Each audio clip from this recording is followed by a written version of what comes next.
Hello guys, स्वागत है आपका लेक्चर 3 ऑफ डीएनएफ ब्लॉक। जाके डिस्क्रिप्शन बॉक्स देख लीजिएगा। सेम जो नोट्स पढ़ा रहा हूँ वो नोट्स आपको मिल जाएंगे। जल्द से जल्द चीजें करने की कोशिश करेंगे, सब कुछ कवर करेंगे, बहुत ही कंसाइज में कवर करेंगे। तो शुरू करते हैं। डाउनलोड हो गई है पीडीएफ और शुरू करते हैं। कल हम लोगों ने डी ब्लॉक का मेजोरिटी चीजें देख ली थी। थोड़ा सा एक रिकैप मार लेते हैं डी ब्लॉक के बारे में। डी ब्लॉक में आखिरी सेल में डिफरेंशिएटिंग इलेक्ट्रॉन जाता है। रही बात, ये मेटेलिक प्रॉपर्टीज शो करते हैं। अ, बाकी साइज के बारे में तो शुरुआत में साइज घटता है, फिर साइज बढ़ता है। मतलब बीच में कांस्टेंट रहता है, फिर साइज बढ़ता है। और तुम्हारे स्कैंडियम टाइटेनियम वेनेडियम में से क्रोमियम एक एक्सेप्शन होता है और जिंक आपका एक एक्सेप्शन होता है। और और कुछ बताओ गाइज, और क्या क्या पढ़ा था हमने कल? हमने डेंसिटी के बारे में पढ़ा था। डेंसिटी क्या है? लेफ्ट टू राइट बढ़ती है क्योंकि वॉल्यूम घटता है और nuclear charge, effective nuclear charge बढ़ता है। आखिरी में एक एक्सेप्शन आता है कॉपर और जिंक का। ऐसा इसलिए होता है क्योंकि एटॉमिक साइज बहुत ज्यादा ही बढ़ जाता है। एटॉमिक वॉल्यूम हद से ज्यादा बढ़ जाता है, एटॉमिक साइज हद से ज्यादा बढ़ जाता है, इसी वजह से। That is action atomic volume and hence lower density. आखिरी में खाली एक्सेप्शन होता है। और भी हमने खूब पढ़ा था ऑक्सीडेशन स्टेट्स के बारे में। क्या हमने पढ़ा था गाइस? क्या हमने इसके बारे में पढ़ा था, ऑक्सीडेशन स्टेट्स के बारे में? चलिए आ जाते हैं। कल हम पढ़ रहे थे ट्रांजिशन मेटल्स ऑक्सीडेशन स्टेट्स के बारे में, तो हम शुरू करते हैं यहीं से। ट्रांजिशन मेटल्स जो होते हैं वो बहुत ज्यादा वेरिएबल ऑक्सीडेशन स्टेट्स दिखाते हैं due to participation of n minus d as well as n electrons in bond formation the maximum. देखो भाई, ट्रांजिशन मेटल्स जो होते हैं ना वो बहुत ज्यादा वेरिएबल, बोले तो वेरिएबल माने कई तरीके की, कई प्रकार की ऑक्सीडेशन स्टेट्स दिखाते हैं। और अब इसका फॉर्मूला भी होता है कि कैसे कैलकुलेट करना है। तो अगर तुम्हें किसी भी एलिमेंट की ऑक्सीडेशन स्टेट कैलकुलेट करनी है, तो अगर आपको मिनिमम बताना है कि मिनिमम ऑक्सीडेशन क्या होगी, तो उसके लिए आप नंबर ऑफ एस इलेक्ट्रॉन्स देखिए। तो मिनिमम के लिए नंबर ऑफ एस इलेक्ट्रॉन्स देखिए, और अगर आप मैक्सिमम देखना चाहते हैं तो उसके लिए आप S electrons plus D electrons देखिए। तो अगर आप एस प्लस डी के इलेक्ट्रॉन्स को जोड़ दोगे, एस ब्लॉक और डी ब्लॉक के मतलब शेल के जोड़ दोगे, तो आपका मैक्सिमम आ जाता है। और खाली एस को देखोगे तो मिनिमम आ जाता है। इसके ऊपर यहाँ पे वापस हम यहाँ आ गए हैं। ये एरो हमको कहाँ लेके जा रहा है? कहीं नहीं लेके जा रहा है। बाकी ऑक्सीडेशन स्टेट्स के बारे में थोड़ा और आ जाते हैं। ओनली ओएस एंड एक बार एक पल के लिए, अभी हम आगे एफ ब्लॉक भी पढ़ेंगे। बट थोड़ा सा सबको रीडिंग मार लेते हैं। और हरिओम, एक और बात, हमारे बोर्ड्स में भले इतना पूछ मतलब इतने पे ही मेन फोकस होता है, बट तुम्हारे वहाँ ये सब कुछ पूछ रहे थे। तुम्हारे वहाँ नीचे के भी पूछ रहे थे। मैंने तुम्हारी एक्सरसाइजेस देखी है तो उसमें था। और इसके लिए तुम्हें इसका मतलब नीचे तक याद करने पड़ेंगे प्रॉपर नंबर के साथ। और नहीं, एटॉमिक मैम ने नंबर मना किया मैम ने किया है तो क्या भाई, तुम्हारे आकाश के मॉड्यूल्स में तो था। है। अरे और वो पुराने हैं ना चलो जो भी हो, तुम लगे याद करना चाहो तो कर सकते हो, कोई बड़ी बात नहीं है। अब बात करते हैं इसके बारे में। Only OS and R U shows 8+ oxidation states in their compound. जो सिर्फ और सिर्फ आपके ओएस एंड आर यू होते हैं। कहाँ है आपके ओएस एंड आर यू? कहाँ गए R U? R U? R U? R U ये रहा। और ओएस तो कोई चीज नहीं होती भाई, एमओ होगा। क्या लिखा है ये? Only OS and R U. OS osmium, osmium, osmium. तो ओस्मियम और जो आपके रूथियम, रूथीनियम और ओस्मियम जो होते हैं, वही आपके +8 की जो वेरिएबल ऑक्सीडेशन स्टेट है वो दिखाते हैं। निकेल एंड तुम्हारा आयरन एफी एंड निकेल। एक और बात, निकेल और ये आयरन है, ये साथ में बनाते हैं तुम्हारे कार्बोनिक कंपाउंड NiCO4 के साथ, और Fe बनाता है CO5 के साथ। और ये जीरो ऑक्सीडेशन स्टेट्स बना और दिखाते हैं। फॉर एग्जाम्पल, अगर तुमसे कोई कह दे Ni मतलब निकल, और ये कोबाल्ट जो CO4 लिखा है, फिर FeCO5 जो लिखा है, ये आपके जीरो ऑक्सीडेशन स्टेट दिखाता है। इतना याद रखना, जो भी कार्बोनिल कंपाउंड्स होते हैं वो जीरो ऑक्सीडेशन स्टेट दिखाते हैं। Scandium and zinc. Zero Scandi oxidation state क्या होता है? जीरो ऑक्सीडेशन से मतलब जीरो जीरो दिखाता है। और फॉर एग्जाम्पल और 8 वन होता 8 क्या है? दिखाता है। ऑक्सीडेशन स्टेट ऊपर प्लस का चार्ज दिखाता है। नहीं तो जीरो ऑक्सीडेशन स्टेट क्या होती मतलब वो कुछ भी नहीं दिखा रहा, कोई भी कुछ है ही नहीं उसके ऊपर एज है? ऑक्सीडेशन चार्ज, जो मतलब ऑक्सीडाइजिंग प्लस टाइप में चार्ज। 3 या 2 होते हैं वो है नहीं ना? हाँ, वो नहीं है इसमें। स्कैंडियम +3 और Zn+2 जो होते हैं वो exhibit only one oxidation state. जो आपका स्कैंडियम +3 है और जो जिंक +2 है, ये सिर्फ एक ही ऑक्सीडेशन स्टेट दिखाते हैं। 3D series highest oxidation state is +7 manganese. 3D series के अंदर मैग्नीज की सबसे ज्यादा ऑक्सीडेशन स्टेट होती है। Their higher oxidation states are stable with fluoride and oxide due to electron कितनी नेगेटिविटी। होती है किसकी? देखो मैग्नीशियम भाई, की? एक इधर आ जाते हैं वापस से। तुम्हारी 3D सीरीज ये रही। 3D सीरीज ये है, और 3D सीरीज के अंदर मैग्नीज जो होता है वो सबसे ज्यादा दिखाता है। और 3D सीरीज में आता ही सिर्फ यही दो हैं। देखो तो 11 12 और 13 14, ये तुम्हारी 3D सीरीज हो गई ना इधर तक। एल्युमिनियम, सिलिकॉन, फास्फोरस, सल्फर, हम्म। क्लोरीन, ऐसे प्रेडिक्टेबल, ऐसे मतलब बोली जाती है इधर से ऊपर की, ऐसे बोली जाती है। तो अगर देखो तो 3D सीरीज के अंदर मैग्नीज ही का सबसे ज्यादा ऑक्सीडेशन स्टेट्स होता है, जो कि +7 होता है। और रही बात रूथियम और ओस्मियम जो होते हैं, वो +8 दिखाते हैं। और जो निकिल होता है आपका, निकिल और फेरस यानी कि मतलब आयरन, जब CO4 यानी कार्बोनिल कंपाउंड बनाते हैं तो वो जीरो ऑक्सीडाइजिंग स्टेट दिखाते हैं। और स्कैंडियम और जिंक सिर्फ और सिर्फ एक ही ऑक्सीडेशन स्टेट दिखाते थे। और एक और बात, जो आपकी मैग्नीज होता है, मतलब their higher oxidation states are stable with fluoride and oxide. अगर कोई तुमसे सवाल पूछ ले कि फ्लोराइड और ऑक्साइड्स के साथ ऐसा क्या हो जाता है कि, मतलब क्या है, अगर हम अपन लोग जो है ना, ये एलिमेंट्स जो है, 3D सीरीज का कोई एलिमेंट हो गया, इसको अगर अपन ने ऑक्सीडाइजिंग ट्रांजिशन मेटल्स को ऑक्सीडाइजिंग स्टेट्स के बारे में बात की गई है, और कह दिया कि फ्लोराइड्स और ऑक्साइड्स के साथ बनाया गया है, तो तुम्हें लिख के आना है कि ये सबसे ज्यादा स्टेबल होता है ड्यू टू इलेक्ट्रोनेगेटिव नेचर। किस वजह से स्टेबल होता है? क्योंकि इलेक्ट्रोनेगेटिविटी नेचर होता है इसमें फ्लोराइड्स और ऑक्साइड्स के साथ, जब ये अपना बॉन्ड बनाते हैं। अब आ जाते हैं गाइस, वैसे तो ये सेकंड पार्ट था, फर्स्ट पार्ट तो हमने कहाँ पढ़ लिया? फर्स्ट पार्ट हमने यहाँ पे पढ़ लिया। अब आ जाते हैं हम, ये तो मेरा कल का बच गया था। अब आ जाते हैं अगले पॉइंट के ऊपर। देखो ये तुम्हारा साइज का था कि शुरुआत में घटता था स्कैंडियम से लेकर तुम्हारा क्रोमियम तक घटता था, फिर क्रोमियम से लेकर क्रोमियम निकल तक तक कांस्टेंट बढ़ता रहता है। था, निकल से लेकर जिंक तक बढ़ता था। क्रोमियम से निकल कांस्टेंट, निकल से जिंक बढ़ता था। Enthalpy of atomisation, melting point, boiling point, पहले बढ़ता था क्रोमियम तक फिर घटता था। ये तुम्हारा क्या डेंसिटी वाला होता था, डेंसिटी पहले बढ़ती थी क्रोमियम तक, फिर मैग्नीज में एक साथ मतलब कांस्टेंट रहना था, फिर बढ़ती थी, फिर आखिरी में एक एक्सेप्शन आ जाता था। क्यों? क्योंकि एटॉमिक वॉल्यूम बहुत ज्यादा बढ़ जाता था। रही बात कैसे निकालते हैं, तो स्कैंडियम एक तरीके का एक्सेप्शन होता है, क्योंकि इसमें सिर्फ +3 ही दिखाता है। जो फॉर्मूला बताता है कि मिनिमम में S के देखो और मैक्सिमम में S और D के देखो। तो स्कैंडियम एक काइंड ऑफ एक्सेप्शन होता है कि इसमें सिर्फ और सिर्फ +3 की ऑक्सीडाइजिंग स्टेट होती है। बट अगर फॉर एग्जाम्पल मैग्नीज को देखो, तो मैग्नीज में तुम्हारा मिनिमम हो जाएगा 2, मैक्सिमम हो जाएगा D, और इसके मिला मिला के 7, तो 2 से लेकर 7 हाँ। तक गया। ठीक है। अब आ जाते हैं हम अगले के ऊपर। Most transition metals are paramagnetic due to presence of unpaired electron. अब बात करते हैं पैरामैग्नेटिक क्या होता है। सबसे पहले समझो पैरामैग्नेटिक और डाईमैग्नेटिक क्या होता है। पैरामैग्नेटिक ऐसी चीजें होती हैं जो अट्रैक्ट करती हैं मैग्नेटिक फील्ड लाइंस को। डाईमैग्नेटिक ऐसी चीजें होती हैं जो रिपेल करती हैं मैग्नेटिक फील्ड लाइंस को। इतना समझ आया? पैरा मतलब पैर से छू कर जाएगी, मतलब अट्रैक्ट करके जाएगी। डाई तो समझ ही गए, पैरा मतलब अट्रैक्ट करके, डाई मतलब दूर दूर दूर दूर से जाती है, दूर दूर से। अब बात करते हैं, most of the transition metals are paramagnetic due to presence of unpaired electrons. Most of the transition metals are paramagnetic, क्यों? क्योंकि उनके पास अनपेयर्ड इलेक्ट्रॉन्स होते हैं, और अनपेयर्ड इलेक्ट्रॉन्स ही रिस्पॉन्सिबल होते हैं किसी भी मटेरियल को ये बताने के लिए वो पैरामैग्नेटिक होंगे या डायमैग्नेटिक नहीं होंगे। देखो लिखा भी है डायरेक्टली प्रोपोर्शनल, कि पैरामैग्नेटिक कैरेक्टर डायरेक्टली प्रोपोर्शनल होता है नंबर ऑफ अनपेयर्ड इलेक्ट्रॉन्स के। The species having all paired electrons are diamagnetic in nature. अगर किसी फॉर एग्जांपल क्वेश्चन आता है, क्वेश्चन में पूछा जाता है पैरामैग्नेटिक बताओ, डायमैग्नेटिक बताओ, तुम सबसे पहले एटॉमिक नंबर देखोगे, एटॉमिक नंबर के बाद उसको शेल में भरना शुरू करोगे। शेल में भरना शुरू करने के बाद तुम देखोगे अगर कोई इलेक्ट्रॉन पेयर्ड है, अगर कोई भी इलेक्ट्रॉन अनपेयर्ड है, कोई भी इलेक्ट्रॉन पेयर्ड उसमें मतलब है ही नहीं, खाली इलेक्ट्रॉन है ही नहीं, तो उसका मतलब है वो डाईमैग्नेटिक होगा, क्योंकि उसमें पेयर्ड इलेक्ट्रॉन नहीं है। और अगर कोई अनपेयर्ड इलेक्ट्रॉन्स, और अगर कोई पेयर्ड इलेक्ट्रॉन है, मतलब अगर सारे पेयर्ड हैं तो वो डाईमैग्नेटिक होगा, अगर अनपेयर्ड इलेक्ट्रॉन है, खाली इलेक्ट्रॉन है, तो वो पैरामैग्नेटिक होगा। कोई भी खाली पा जाओ तो पैरा, अगर सारे भरे हुए हैं तो डाईमैग्नेटिक। अब आ जाता है कैसे कैलकुलेट किया जाता है मैग्नेटिक मोमेंट। मैग्नेटिक मोमेंट करके भी सवाल आकाश के मॉड्यूल में दिए हुए थे, देख लो भाई।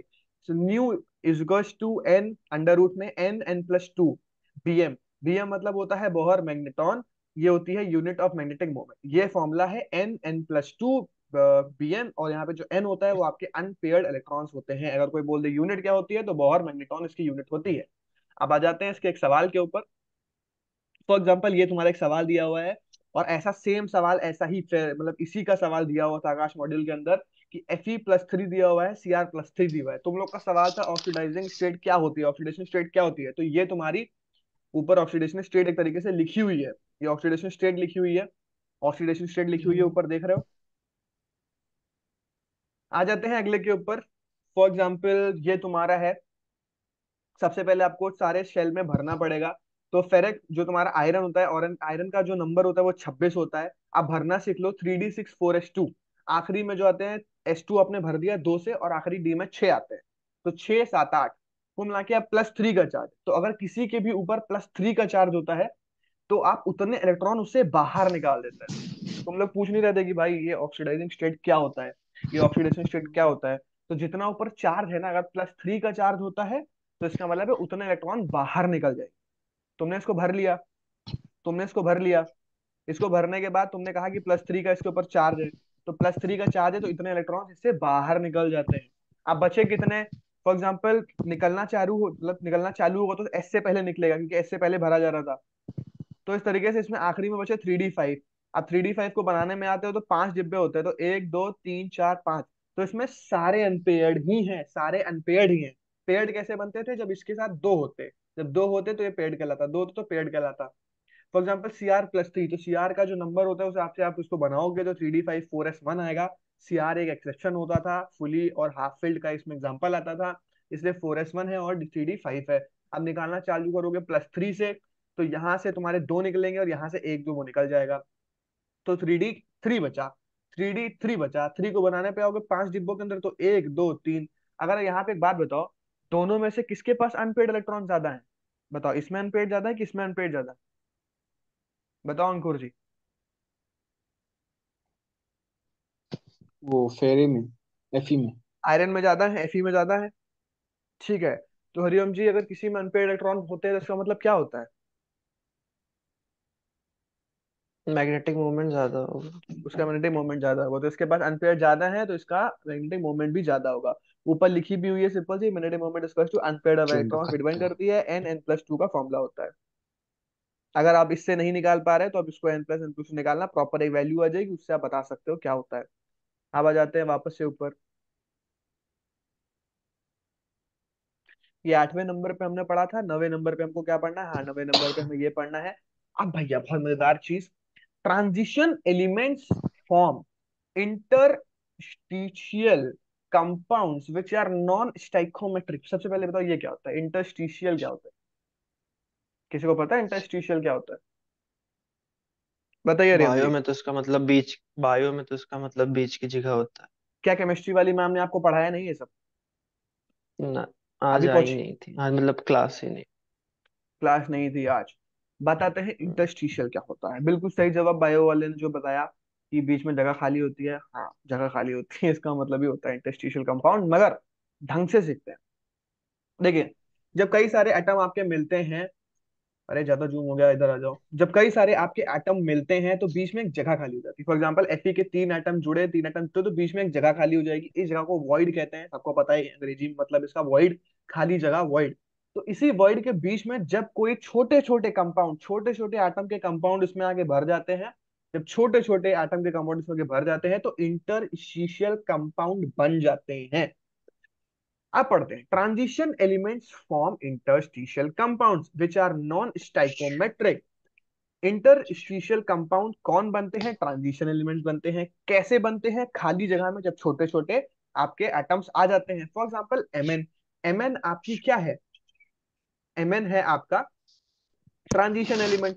Ti transition element, Ti transition element. अब इसमें N क्या है, छोटे छोटे एटम्स है, क्योंकि तुमको हम सबको पता है कि हाइड्रोजन बहुत छोटा होता है, कार्बन बहुत छोटा होता है, नाइट्रोजन बहुत छोटा होता है। तो ये छोटे छोटे इसके साथ घुस जाते हैं, आके घुस जाते हैं, और इन्हीं के साथ ये इसी के साथ ये इंटरस्टिशियल कंपाउंड बना देते हैं। एक बात, थोड़ा इंटरेस्टिंग वे में आ जाते हैं। अगर आप लोग को पता हो कि जो आपने कभी सुना होगा एलॉयस के बारे में, किसी ने सुना है एलॉयस के बारे में। अंकुर तुमने, मिक्सचर। अंकुर तुमने सुना है। नाम सुना है, पता नहीं क्या होता है। एलॉयज होते हैं, तुमने कभी टायर वो देखे हैं, कार के पहिए देखे हैं, वो एलॉयज से बने होते हैं, सुना है कभी? कार के पहिए जिस मटेरियल से बने होते हैं उस मटेरियल को एलॉयज कहते हम्म। हैं, वो जो रिम जिसका अच्छा। होता है। हर्षद जी हाँ बताइए हाँ। एलॉयज क्या होता है? Mixture of metals alloy. तो ये जो तो मिक्सचर ऑफ होते हैं ये हवा में नहीं बन जाते, इन्हीं को इंटरस्टिशियल कंपाउंड के तरीके से ही बनाया जाता है। इसमें छोटे छोटे एटम्स को घुसाया जाता है समझ गया। जिससे एलॉयज बन सकते हैं। कभी भी सेम साइज के एलॉयज नहीं बन जाएंगे ना, बड़े एटम्स में छोटे एटम्स घुसाए जाएंगे, उसी से एलॉयज बनते हैं। अब आगे आ जाते हैं। They also form alloys due to similar size. इस तरीके की जो आपके ये एमएनएच हैं, इन सबको में ट्रांजिशन एलिमेंट्स को एलॉयज बनाने के लिए इस्तेमाल किया जाता है।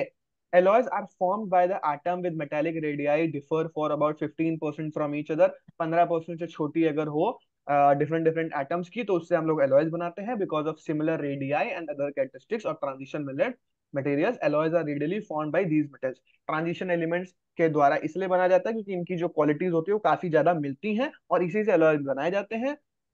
इतना तो एलॉयज में समझ आ गया था। अगर तो ये तुमसे पूछ ले कि छोड़ो क्या ही पूछेगा, अगले पे आ जाते हैं। अब बात करते हैं प्रॉपर्टीज के बारे में कि तुम्हारा एलॉयज की प्रॉपर्टीज से, एलॉयज की नहीं यहाँ पे होगा तुम्हारा इंटरस्टिशियल कंपाउंड्स की प्रॉपर्टीज। तो ये नॉन स्टाइकोमेट्रिक कंपाउंड होते हैं, मतलब स्टाइकोमेट्री आपने अगर सीखा हो 11वीं में, स्टार्टिंग में एक नंबर आता है स्टाइकोमेट्री होता है। Neither typical ionic nor covalent, ना ही ये टिपिकली आयोनिक बॉन्ड बनाते हैं ना ही टिपिकली कोवेलेंट बॉन्ड बनाते हैं। हार्डर देन प्योर मेटल, अगर किसी ने सुना हो कि एलॉयज किस लिए बनाए जाते हैं, इसीलिए बनाए जाते हैं क्योंकि वो हार्डर होते हैं। High melting point boiling point होता है, कॉमन सी बात है, किसी चीज को मिलाया गया है तो वो इतनी जल्दी नहीं उबलेगा नहीं पिघलेगा। एलॉयज इतनी जल्दी को बोलते पिघलते नहीं है। Malleability and ductility is less than pure. एक बात बताओ, सब कुछ समझ आ रहा था कि मिलावट करी गई होगी मजबूती के लिए, मिलावट करी गई होगी मेल्टिंग पॉइंट बॉइलिंग पॉइंट बढ़ाने के लिए, ये कौन सा पॉइंट आ गया? सबसे पहले अंकुर जी बताइए मेल्लेबिलिटी और डक्टिलिटी क्या होता है, बताओ। तुम्हें मेल्लेबिलिटी डक्टिलिटी नहीं पता? तुमको कल ही बताया था मैंने। डक्टिलिटी मतलब तार बनने की क्षमता, मेलेबिलिटी अरे मतलब इसको ऐसे समझो, शीट्स और तार। हम समझ गए, समझ गए, समझ गए। और मेलेबिलिटी मतलब शीट मतलब परत बनने की क्षमता। आप समझ हाँ आया? हाँ हाँ। तो तुम्हें क्या वो लगता हमको है, हिंदी में आता है। क्यों क्या लगता है कि इसमें लेस क्यों होती है, मलेबिलिटी डक्टिलिटी कम क्यों होती है, बताओ। मलेबिलिटी डक्टिलिटी कम क्यों होती है, बताओ हरिओम, तुम बताओ मलेबिलिटी डक्टिलिटी लो क्यों होती हो? क्योंकि वो हार्डर होते हैं, वो मिक्सचर होते हैं, इसलिए उनको पीटना और तार बनाना मुश्किल होता है बस कंपैरेटिवली। यही लॉजिक होता है, जब मिलावट कर दियो हो तुम बड़े और छोटे एटम से, तो उसको मेलेबिलिटी और डक्टिलिटी में दिक्कत आएगी ना, वो इतना लंबा तार खींच नहीं पाएगा। सेम होता तो खिंच जाता, अलग अलग है तो खींचने में दिक्कत होती है। मजबूत होते हैं, खिंचते नहीं। केमिकली इनर्ट होते हैं, फर्दर रिएक्शन नहीं करते, इसलिए बोला जाता है ना कि आयरन में बहुत जल्दी जंग लग जाएगा, एलॉय में इतनी जल्दी जंग नहीं लगता। केमिकली इनर्ट होते हैं, इतनी जल्दी वापस से रिएक्शन नहीं करते। अब एक और बात, परसेंट ऑफ कार्बन। अगर 4% से ज्यादा, अगर 4% से ज्यादा अगर मिक्स किया गया है कार्बन, तो उससे मतलब आयरन के अंदर की बात हो रही है यहाँ पे, तो उससे जो आयरन बनता है उसको पिग आयरन कहते हैं। अगर 2-3% किया गया है तो उसे कास्ट आयरन कहते हैं। और अगर 1% से भी कम किया गया है तो उसको व्रॉट आयरन कहते हैं। WROUGHT, wrought iron. मैं श्योर नहीं हूं, जहां तक कि आर ही लिखा होगा और क्या ही लिखा होगा। क्या लगता है गाइज, क्या होगा? एक्स होगा। 1%, वेन क्या लिखूं, सर्च करो बताओ गाइज, वेन देयर इज,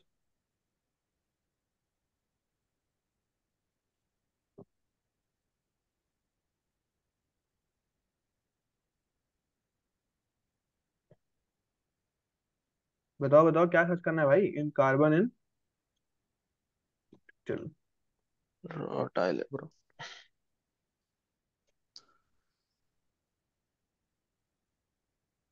अरे अरे रॉड सीधे डालो, अपने आप होगा कुछ तो आ ब्रॉड, जाएगा, वरना नहीं आएगा। Broad iron. ब्रॉड आयरन, जब हम्म। 1% से कम तो ब्रॉड आयरन, जब 2-3% तो आपका कास्ट आयरन, जब 4% ज्यादा तो पिग आयरन दिखता है। पिग आयरन माने नहीं, सुअर नहीं। सुअर वाला लोहा। हाँ, आ जाते हैं गाइस। हमने ऑलरेडी इतना खासा पढ़ रखा है, हमने मैग्नेटिक मोमेंट पढ़ लिया। ये हमारे कुछ पॉइंट्स हैं जो आई थिंक हमें बाद में पढ़ना चाहिए और ये इतने काम के लिए नहीं है। अगले पे आ जाते हैं, थोड़ा आगे बढ़ते हैं, बात करते हैं कैटालिटिक प्रॉपर्टीज के बारे में। एक और इसमें टॉपिक है, अच्छा खासा टॉपिक है, कि transition metals as a catalytic properties क्यों बिहेव करते हैं, क्या कारण होता होगा कैटालिटिक प्रॉपर्टीज का। सबसे पहले एक बात बताइए, कैटालिटिक प्रॉपर्टीज क्या होती हैं। हरिओम जी बताओ, कैटलिस्ट, मुझे एक कैटलिस्ट क्या मुझे होता नहीं है। पता। कैटलिस्ट क्या जो होता रिएक्शन जो रिएक्शन को कराता है, है, जो रिएक्शन को तेज या स्लो बनाता है, तो तेज क्या या हो। स्लो कराता है, सॉरी। हाँ, तो कैटालिटिक प्रॉपर्टीज के बारे में, क्यों transition metal as a catalyst क्यों बिहेव करता है, तो उसके क्योंकि लिए वो हम आगे कराता सीखते होगा। हैं। हम सीखते हैं इसके बारे में, इसके पास, वो तो जाहिर सी बात है कराता होगा क्योंकि एज अ कैटलिस्ट वर्क करता है।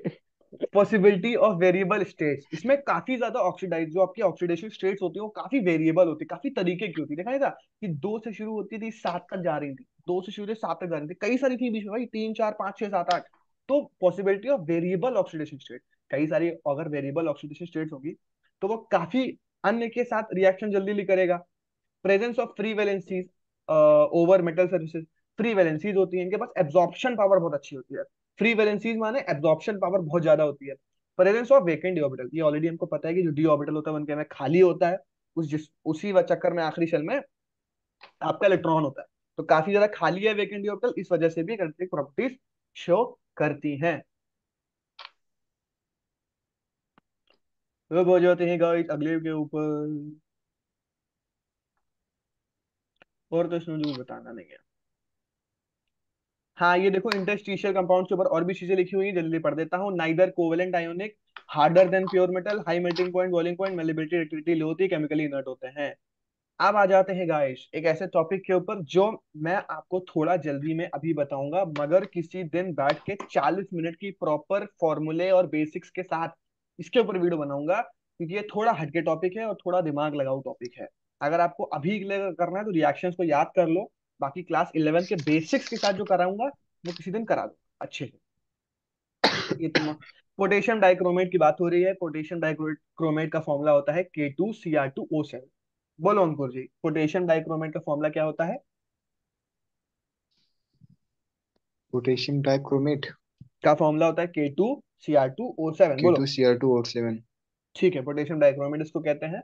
Potassium dichromate is an important chemical use in industries as an oxidising agent for the preparation of many compounds. जो पोटेशियम डाइक्रोमेट है वो काफी आपका इंडस्ट्रीज में यूज किया जाता है एज अ इंपॉर्टेंट केमिकल। क्यों, क्योंकि एक एज अ ऑक्सीडाइजिंग एजेंट का काम करता है for the preparation of many compounds, काफी और ज्यादा कंपाउंड्स को बनाने का काम करता है। कौन, पोटेशियम डाइक्रोमेट K2Cr2O7।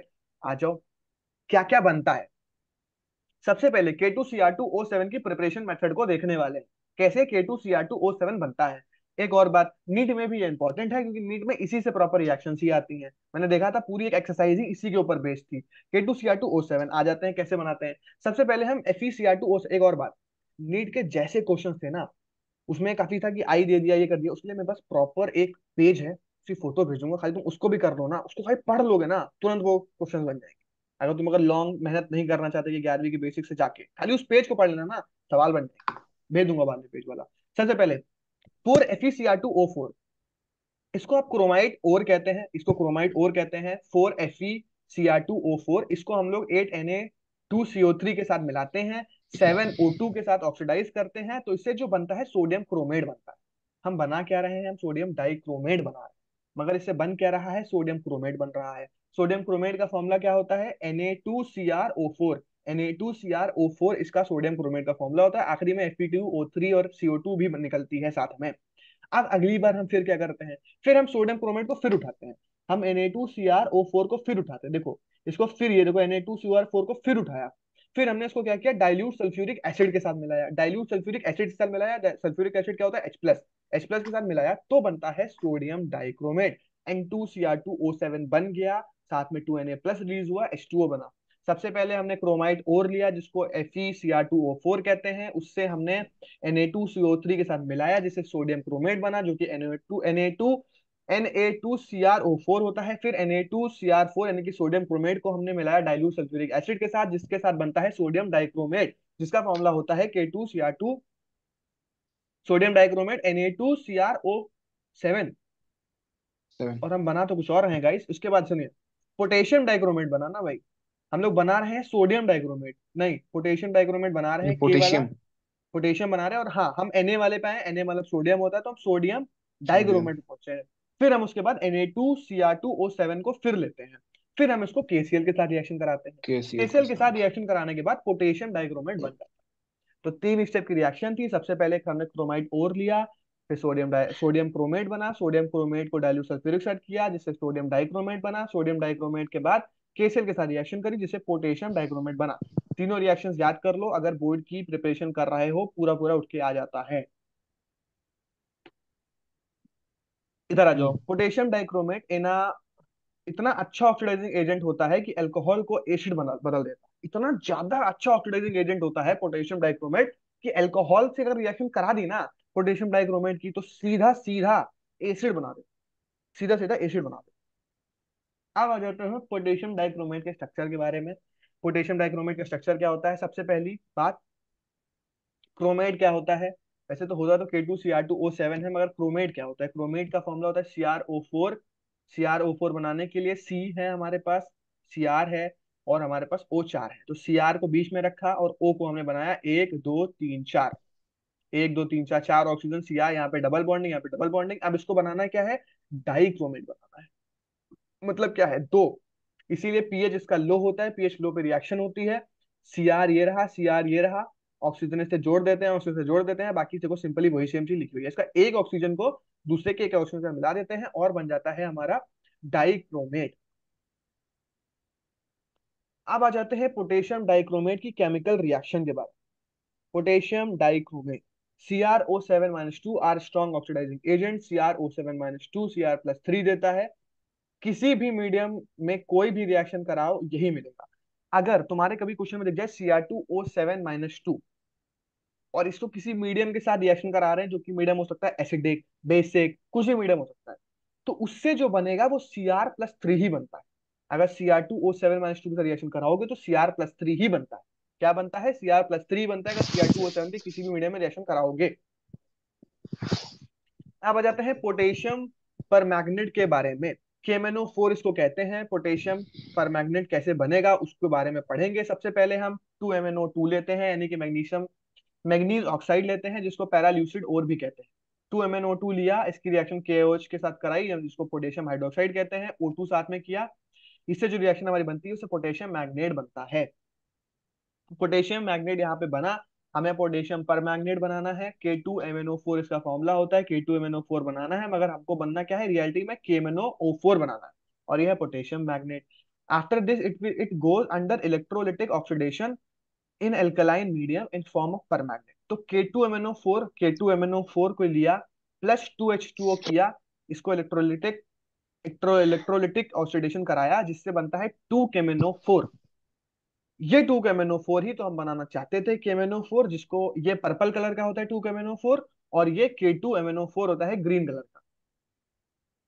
अब आ जाते हैं इसके स्ट्रक्चर के ऊपर। स्ट्रक्चर सब लोग ध्यान में रखना कि भाई K2MnO4 का KMnO4 का क्या स्ट्रक्चर होता है उसके बारे में। Mn बीच में होता है, O4 है तो 4 ऑक्सीजन होते हैं, तो एक ऑक्सीजन ये ऐसे करके। एक और बात, Mn को अगर तुम बनाने में आओगे तो Mn 25वें एटॉमिक नंबर पे बनता है। भरना शुरू करोगे आखिरी शेल में 5 और 2। भरा कैसे जाता है कोऑर्डिनेशन कमांड में सिखाऊंगा, प्रॉपर तरीके से सिखाऊंगा। 5 और 2, अगर यहाँ पे +7 का जाएगा, तुम्हें एक बात बताई गई होगी कि Mn+7, अंकुर जी चले गए। क्या मतलब? अंकुर जी से झेली नहीं जा रही थी ये क्लास? मुझे पता था ये पार्ट आते ही बच्चे भागेंगे कहीं ना सर। अंकुर जी सुनिए, हमने तुमको बताया था कि Mn+7 करके जो, देखो Mn+7 जब हो जाएगा तो 7 ऑक्सीडाइजिंग स्टेट इसकी हो गई। तो 7 का मतलब क्या है? इसके सातों इलेक्ट्रॉन चले जाएंगे, 2 इसके चले जाएंगे, 5 इसके चले जाएंगे, 7 चले गए, तो 3d0 4g 4 0 हो गया। तो सवाल अक्सर पेपर में ये आता है कि जब ये पूरा खाली ही हो गया, Mn+7 में कोई भी अनपेड इलेक्ट्रॉन है नहीं, तो ये कलरफुल कैसे है? कलरफुल कैसे है बताइए हरिओम जी, कलरफुल कैसे How the fuck am I supposed to? है? क्या? मेरे को क्या पता। सुनिए मैं बताता हूँ।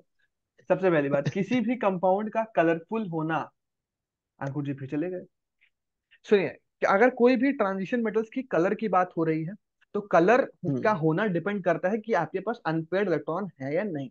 जी हाँ, फिर से आपने ठीक है। सुना।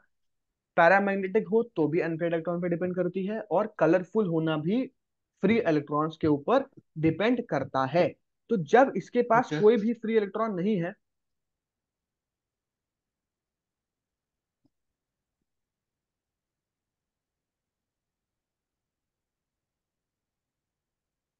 हाँ, तो एक सवाल आता है कि भाई पेड अनपेयर्ड इलेक्ट्रॉन होते तो ही हमारा मतलब कलरफुल होना चाहिए था, बट इसमें तो कोई बचा ही नहीं, Mn+7 तो में कोई बचा ही नहीं, तो भी ये क्यों पेयर्ड होता है, मतलब तो भी ये कलरफुल क्यों होता है? तो इसका जवाब है होमो। होमो की वजह से होता है ये नो कलरफुल। होमो। होमो मतलब होता है highest occupied molecular orbital. Highest occupied oh, molecular orbital. मेरे को कुछ और ही होमो लगा। तो इस वजह से क्या होता, पता क्या होता है, ऑक्सी देखो होना मैग्नीज पे डिपेंड करता है, मैग्नीसी मैग्नीज के फ्री इलेक्ट्रॉन्स पे डिपेंड करती है चीजें, बट ऑक्सीजन अपने इलेक्ट्रॉन्स मैग्नीज को दे देता है, इसी को होमो प्रोसेस कहते हैं। और इलेक्ट्रॉन नहीं जा सकते, इसलिए चार्ज ट्रांसफर हो जाता है, ऑक्सीजन अपने चार्जेस को दे देता है मैग्नीज को। ऑक्सीजन अपने चार्जेस को देता है मैग्नीज को। तो बताइए हरिओम जी, मैग्नीज+7 क्यों कलरफुल होता है और क्यों कलरफुल नहीं होता है? क्योंकि क्या? बताओ क्यों कलरफुल होता है, क्यों कलरफुल क्योंकि उसमें वो अनपेयर्ड इलेक्ट्रॉन्स होता है? अनपेयर्ड इलेक्ट्रॉन्स होते हैं। नहीं होते हैं। यही तो सवाल था, कि नहीं होते। सब देखो सब नहीं में होते। होंगे, सुनो मेरी बात सुनो, अगर सब में अनपेयर्ड इलेक्ट्रॉन्स हैं तो वो कलरफुल होंगे, किसी में अनपेयर्ड इलेक्ट्रॉन नहीं है ओके। तो नहीं होंगे। ये तुमने कलर के बारे में सीख लिया। बट सीख लिया। Mn+7 में तो कोई भी अनपेयर्ड इलेक्ट्रॉन नहीं है, तो उसके बावजूद हम्म। भी ये क्यों कलरफुल होता है? क्यों होता वही सवाल अभी सिखाया था कि होमो के चक्कर में होता है, इलेक्ट्रॉन तो नहीं है फ्री है? Mn के पास, Mn के पास फ्री इलेक्ट्रॉन तो ओके। नहीं है, तो ऑक्सीजन अपना चार्ज दे देता ठीक। है। रिपीट कर दो सारी बातें। होमो की वजह से दे देता है, एमएन के पास चार्ज नहीं होता, लेकिन ऑक्सीजन उसे अपना चार्ज दे देता इसी वजह से कलरफुल होता है। ये देखो लिखा भी हुआ है, generally compounds are colourful due to the presence of unpaired electrons. Colour जो होता है इलेक्ट्रॉन का ट्रांसफर से होता है, और फ्री इलेक्ट्रॉन होने ही चाहिए। हाँ, एक और बात, वहां पे जो होमो वाली बात लिखी हुई थी इसको थोड़ा और स्पेसिफिकली पढ़ देते हैं। असलियत में चार्ज उस तरीके से ट्रांसफर नहीं होता। असलियत में चार्ज ट्रांसफर होता है फ्रॉम लीगेंड टू मेटल। मतलब ये जो तुम्हारा ऑक्सीजन है एज अ लीगेंड काम करता है, और लीगेंड के चक्कर में यहाँ से ये Mn यानी मेटल के पास अपने चार्जेस को भेज देता है। इतना समझ आया? है। तो अगर कह दे तुमसे कोई Mn+7 क्यों कलरफुल होता है, तो लिखा होगा ना? होमो की वजह, मुझे लिखना नहीं है सर, मुझे सिर्फ टिक करना टिकी वाला आएगा भाई। MnO4, है। MnO4- जब एसिडिक के साथ रिएक्शन होती है तो Mn+2 बनाता है, और जब न्यूट्रल और स्लाइटली अल्कलाइन के साथ रिएक्शन होती है तो MnO2+4 बनाता है। MnO2+4 बनाता है, Mn2+ बनाता है जब एसिडिक के साथ होती है। चलिए 1 मिनट के लिए अब वापस आ जाते हैं, करते हैं ये वाली मीटिंग बंद।